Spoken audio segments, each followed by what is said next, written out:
Hello everyone again. Welcome back to my channel.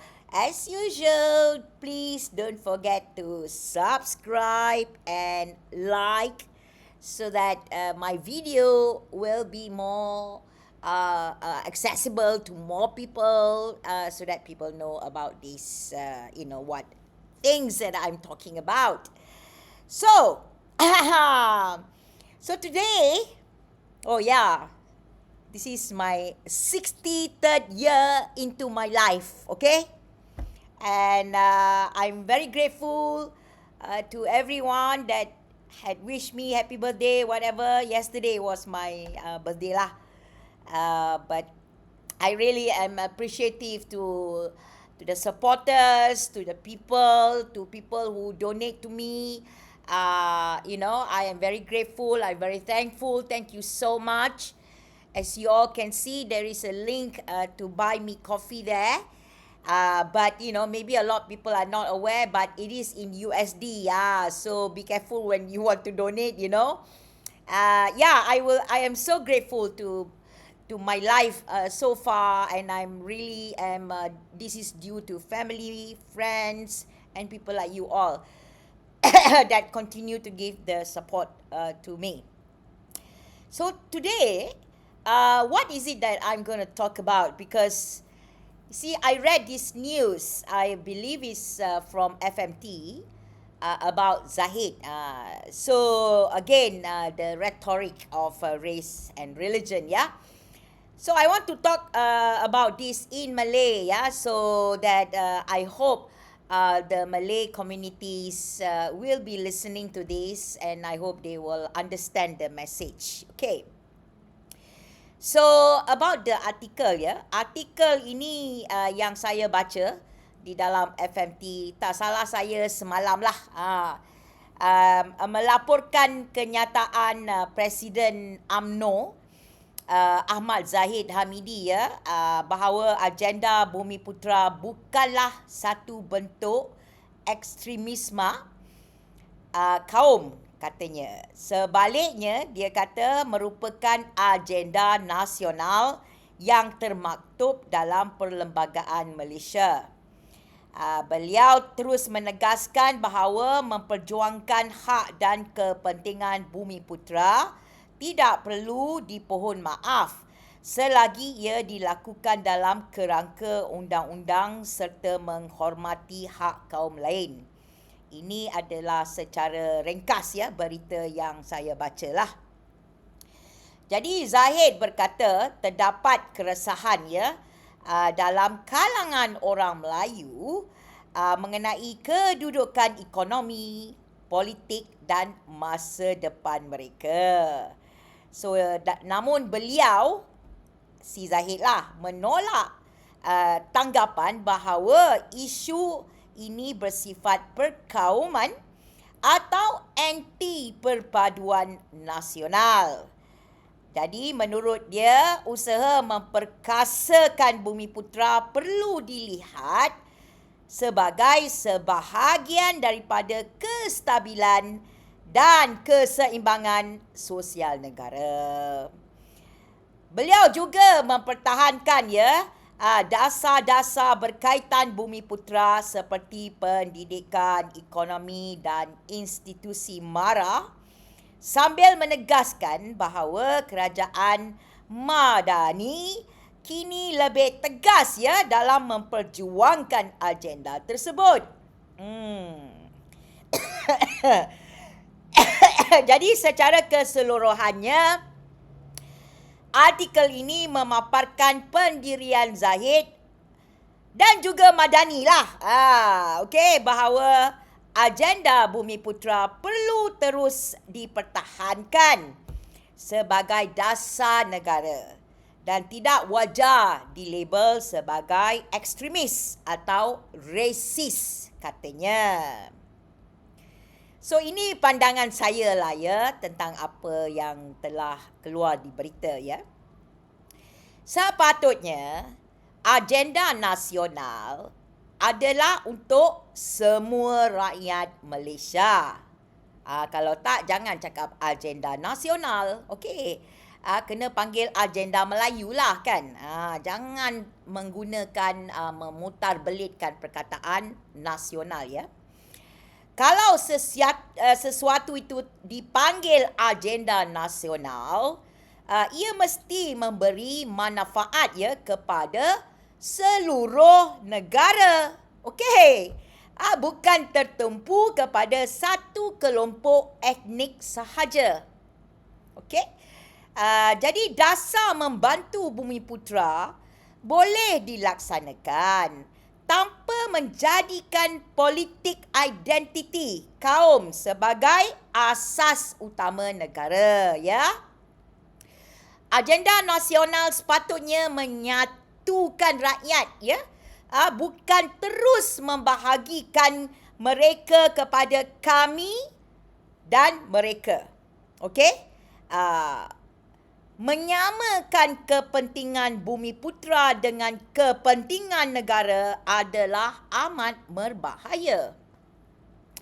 Ya, Malaysia ialah sebuah negara yang berbilang kaum ya, dan agama. Jadi bila agenda satu kelompok dianggap sama dengan agenda negara, rakyat lain ya yang bukan beragama Islam dan bukan berbangsa Melayu akan terasa terpinggir ya daripada semangat kewarganegaraan yang sama rata. Okey. So ramai bukan membantah ya tentang bantuan kepada Melayu atau Bumiputera. Okey, itu bukan sebenarnya isu dia.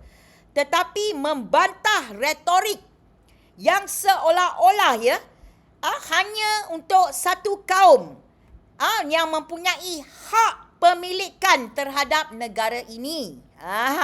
Yes.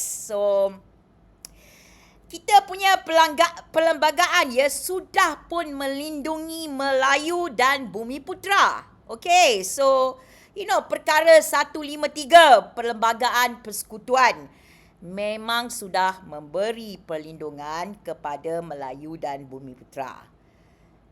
Masalah sebenar hari ini bukan ketiadaan perlindungan, okey, tetapi ketirisan, rasuah, kronisma, salah urus dan pengagihan kekayaan yang tidak adil dalam kalangan Melayu sendiri. Okey?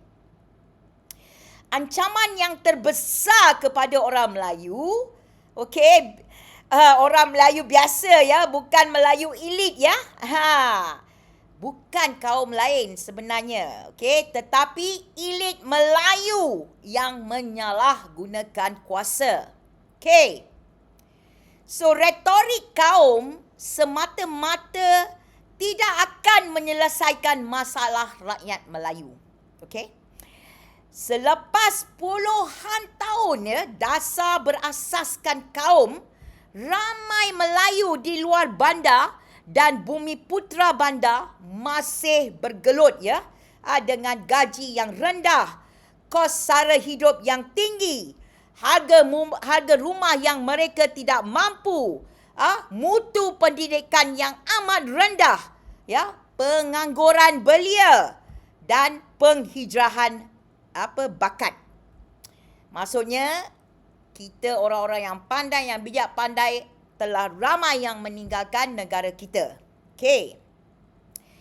Kalau agenda yang telah dibuat selama 60 tahun lebih benar-benar berjaya ya, kenapa masalah asas ini masih lagi berterusan? Ya, so kita orang Melayu ni kena fikir. Kita bila dia kata tidak boleh dipersoalkan, ini ialah budaya politik yang tidak sihat.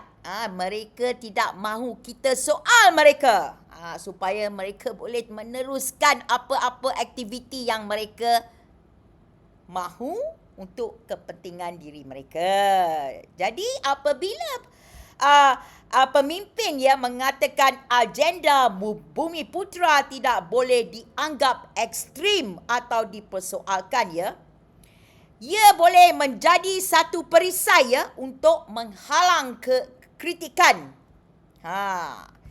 Jadi semua dasar awam termasuk dasar Bumiputera mesti terbuka ya kepada semakan dan kritikan. Okey. Melabel semua kritikan sebagai anti Melayu itu bukan hujah dasar ya. Itu taktik politik mereka. Jadi UMNO sendiri yang melemahkan keyakinan orang Melayu ya. United Malays National Organisation UMNO telah memerintah Malaysia selama puluhan tahun. Jadi apabila Zahid bercakap tentang kegelisahan orang Melayu atau kuasa Melayu yang semakin lemah, rakyat berhak bertanya, siapa yang memerintah selama ini? Okey. Siapa yang menguasai GLC, MARA, Felda, kementerian dan kontrak? Siapa? Okey. Siapa yang paling banyak mendapat manfaat daripada dasar Bumiputera? Okey. UMNO ya tidak boleh memonopoli kuasa Melayu selama lebih 60 tahun kemudian berpura-pura menjadi pembangkang kepada kegagalan mereka sendiri.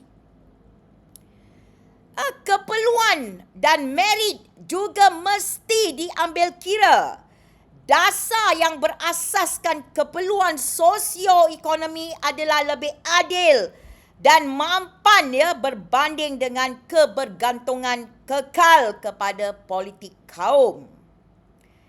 Membantu rakyat miskin tanpa mengira kaum, sama ada Melayu, orang asli, orang Sabah, orang Sarawak, orang India atau Cina, akan mengukuhkan perpaduan negara. This is the only way forward ya. Ini adalah satu yang perlu kita ambil ke jalan ke hadapan. Ya, ekstremisme sebenarnya ialah politik ketakutan, okey? Mereka cuba menakutkan orang Melayu bahawa hak mereka akan diambil, agama mereka akan dikacau. Selama ini tidak ada bukti langsung yang menunjukkan bahawa hak orang Melayu akan diambil, okey, atau dikacau agama mereka. Sebenarnya tiada siapa membantah usaha membantu komuniti yang memerlukan. Tak kisah Melayu, Cina, India ke, orang asli ke, kan? Kita bantu siapa yang memerlukan. Apa yang membimbangkan kita sepatutnya ialah apabila ahli politik terus memainkan isu emosi. Okey? Mereka menakutkan Melayu. Jadi orang Melayu ketakutan. Paranoia kaum. Okey. Kebimbangan demografi. Naratif agama terancam. Ya, ini yang mereka selalu gunakanlah. So, retorik-retorik seperti ini hanya akan menambah perpecahan dan syak wasangka antara rakyat. Okey, so kalau benarlah agenda Bumiputera itu berjaya, kenapa ramai lagi orang Melayu masih hidup ya dengan gaji rendah dan hutang tinggi selepas berpuluh tahun ya UMNO memerintah Malaysia? Okey?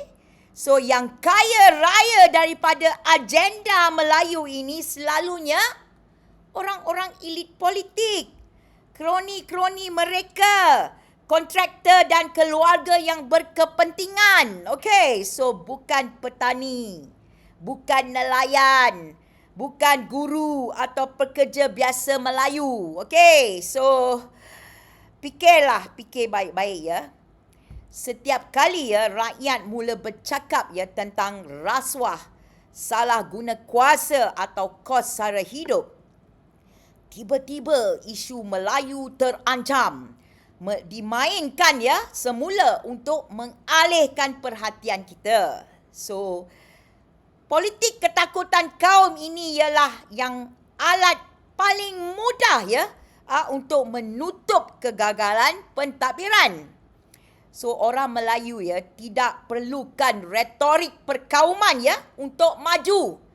Mereka memerlukan pendidikan yang berkualiti, ekonomi yang adil dan kepimpinan yang bersih. Itulah yang kita perlu, bukan sahaja Melayu tetapi semua kaum ya.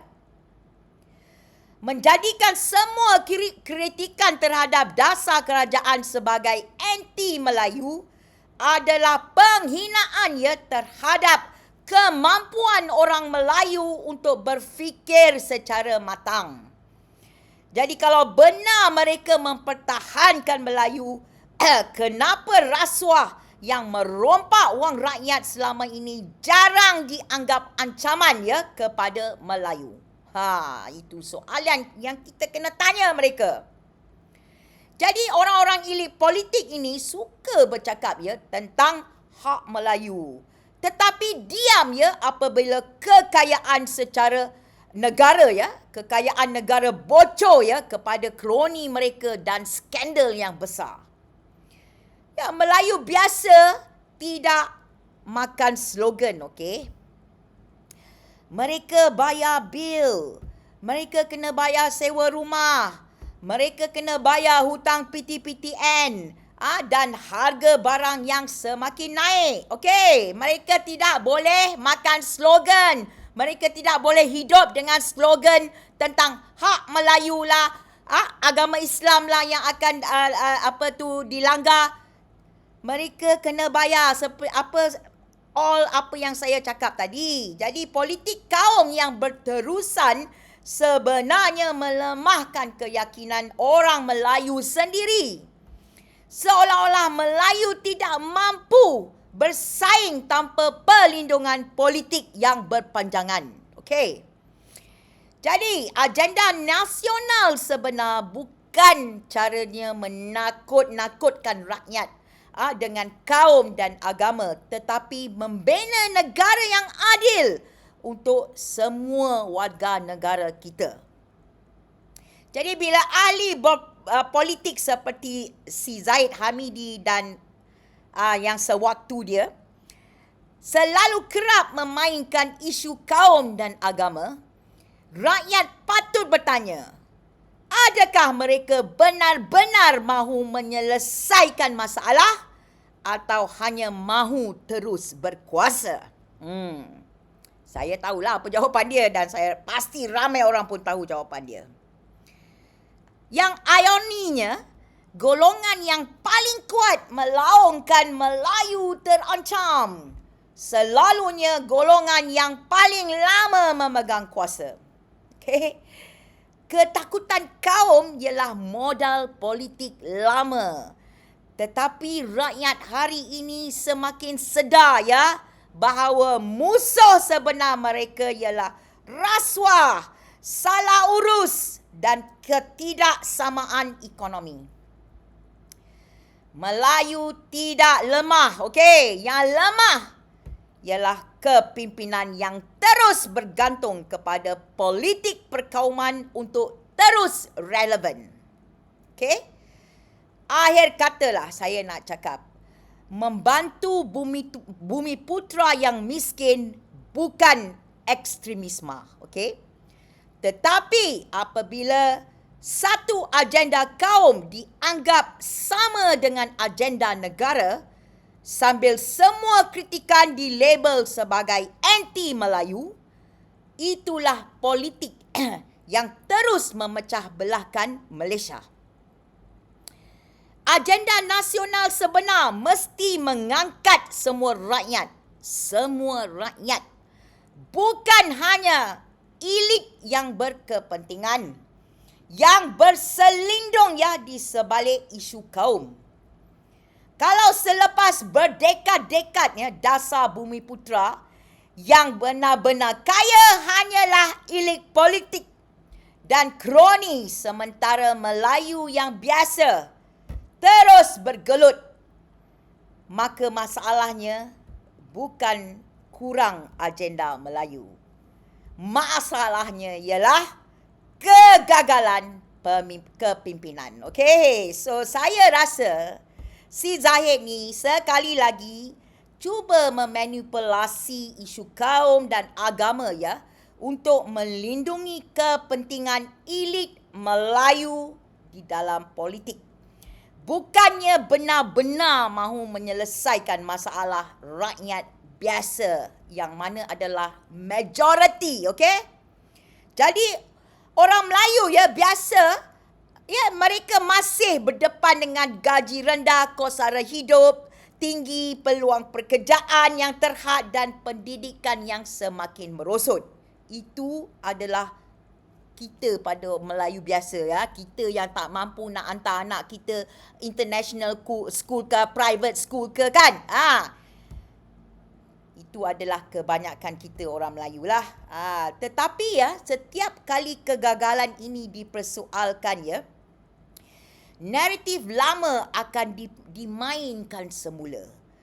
Melayu terancam, Islam terancam, hak bumi putera terancam. Itulah yang mereka akan gunakan sebab ini adalah amat senang pada mereka untuk menggunakan emosi orang Melayu ya. Sedangkan ya yang paling banyak mendapat manfaat daripada sistem ini yang selama berdekad-dekad ialah elit politik, kroni dia dan golongan yang berkepentingan. Okey, so bukan majoriti rakyat Melayu kita sendiri. Ini politik ketakutan kaum mungkin menguntungkan ahli politik tertentu, tetapi ia tidak membina negara kita yang sepatutnya adil, matang dan bersatu. Okey. So, itu yang saya nak cakap lah. Tak habis-habis mereka menggunakan isu kaum dan agama kerana malangnya orang Melayu yang rakyat biasa lah ya, bukan yang kita tengok yang bercakap banyak lah, yang ada podcast ke, yang ada tu lah, ada ni. Mereka senang, orang Melayu ni kan very humble, percaya kan. Itu adalah satu sikap yang baik ya orang-orang Melayu kita, tetapi mereka juga mudah terpengaruh dengan orang-orang yang ada kuasa, yang ada pangkat, yang nampak gah sedikit, mereka akan hormat ya. That is so Malay. Macam orang asli lah juga ya. Mereka begitu taksub ya kepada orang yang yang ada kuasa, nampak kaya, ada title. Jadi saya harap orang Melayu akan bangkit dan gunakan otak dan fikir apa yang saya cakap ya. Yang kita tengok makin kaya raya, makin muka main lagi, siapa? Tengoklah siapa yang makin raya. Itu sebab sultan mana yang kata ya kalau orang politik ya tiba-tiba jadi kaya tu mesti dia ada buat sesuatu yang tak betul lah. ini saya teringat bapak saya lah. Allah yarham bapak saya dulu, lagi lama dah. Dia dulu memang penyokong UMNO tegak. Memang UMNO, apa-apa dulu orang Melayu memanglah kan, memang penyokong UMNO. Lepas tu dia sedar, dia nampak wakil rakyat kampung kita orang lah. Ni, kat Melaka ni. Dia dapat jadi wakil rakyat je, apa dia buat? Terus beli kereta Mercedes. Terus kahwin bini nombor 2. So bapa saya walaupun dia tidak berpelajaran, dia orang kampung ya. Dia cakap, ini saya dengar lagi ni masa saya sekolah dulu meluat aku tengok. Bila jadi wakil rakyat terus beli kereta mahal, dapat bini nombor 2, tapi apa dia buat untuk kampung kita? You see, walaupun dia tidak berpelajaran ya bapa saya, tetapi dia menggunakan otak dia. So lepas tu dia langsung tidak support UMNO lagi. So itulah dia cerita saya nak ni. Saya banyak cerita sebenarnya.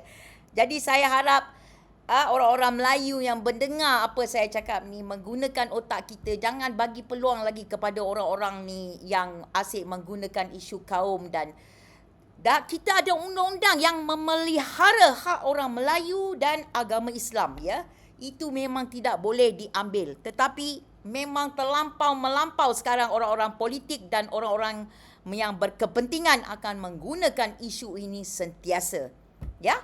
So, itulah hari ini saya nak bercakap tentang perkara ini yang saya rasa amat penting, ya, untuk orang-orang Melayu kita sedarlah bahawa apabila orang-orang politik ni dan orang-orang yang bersangkut paut dengan dia bersuara, saya tak pernah dengar lah betul-betul mereka untuk menyuarakan masalah rakyat yang benar-benar di luar itu. Okey? Terima kasih.